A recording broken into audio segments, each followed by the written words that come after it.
Mrs. Torrecampo. Nice to see you here again. Judging by the liquor in your glass, mukhang may pinagdadaanan ka na naman. Tungkol ba ito sa apo niyo na may sakit?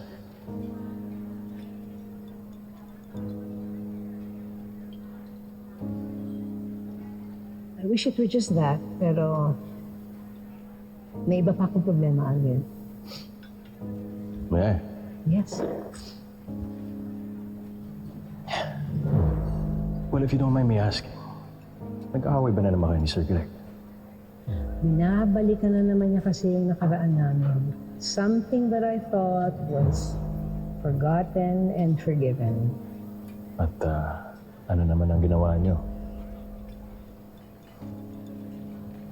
You don't have to say anything. I understand. Ayoko na kasing balikan yung past ko. Tsaka yung mga taong nananahimik na.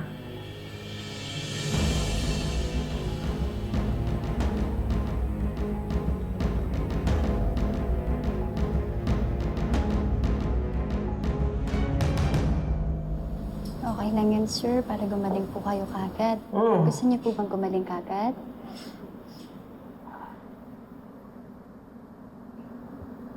Masakit po ba sa inyo? Ano nararamdaman niyo?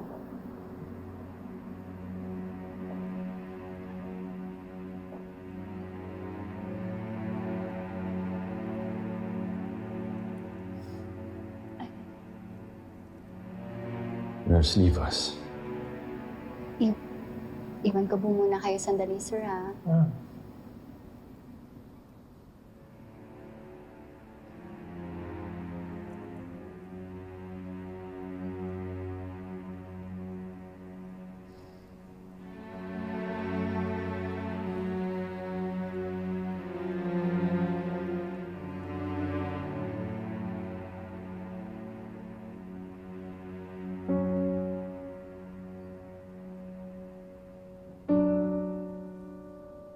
Kahit hindi mo sabihin,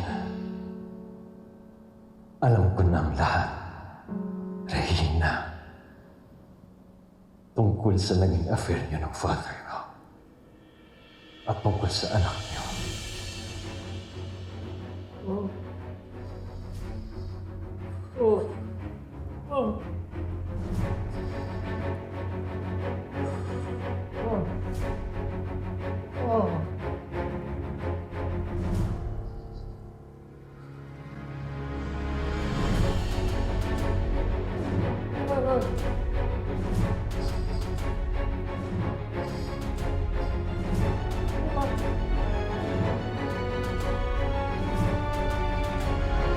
Ma, pwede po ba tayo bumisita kay Ashley before we leave?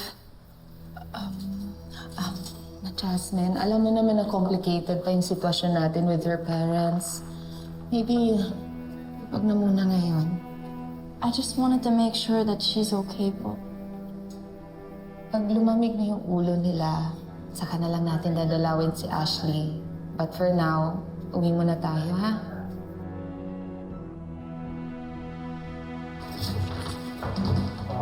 Sir Paolo, Ma'am Marge, napadaan ako sa nurse's station. Narinig ko mukhang may problema kay Ashley.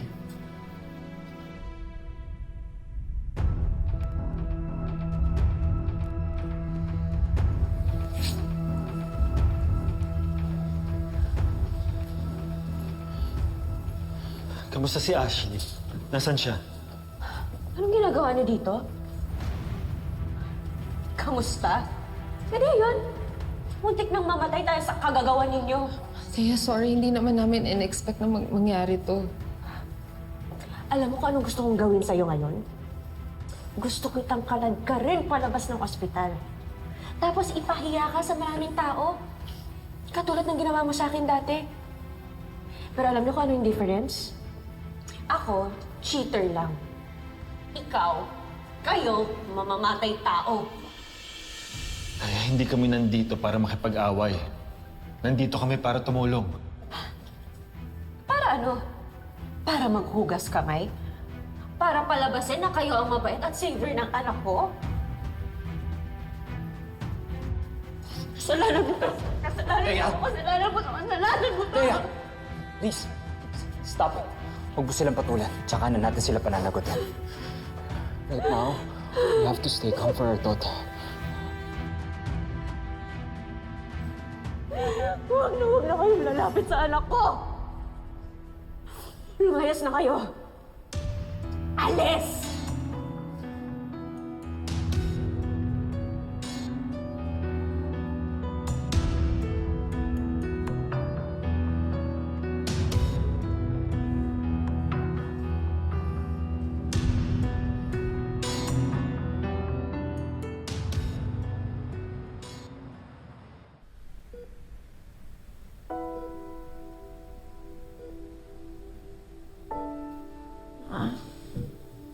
I'm sorry, pinag-worry ko kayo ni Papa.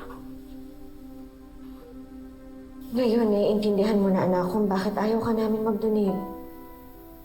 Kung hindi ka nagpautos sa kanila, sana wala ka dito. Tingnan mo, ikaw ngayon ang sasuffer ngayon.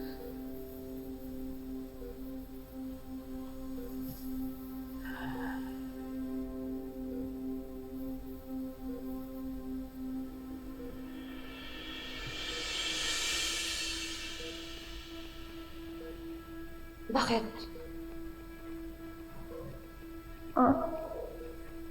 Hindi ko po maramdaman ang legs ko. Ano? Ito nararamdaman mo ba to, ha? Ito, nararamdaman mo ba, anak? Hindi po. Makakala ko po nagdanam lang po. It's been a while. Hindi ko po siya magalaw, Ma.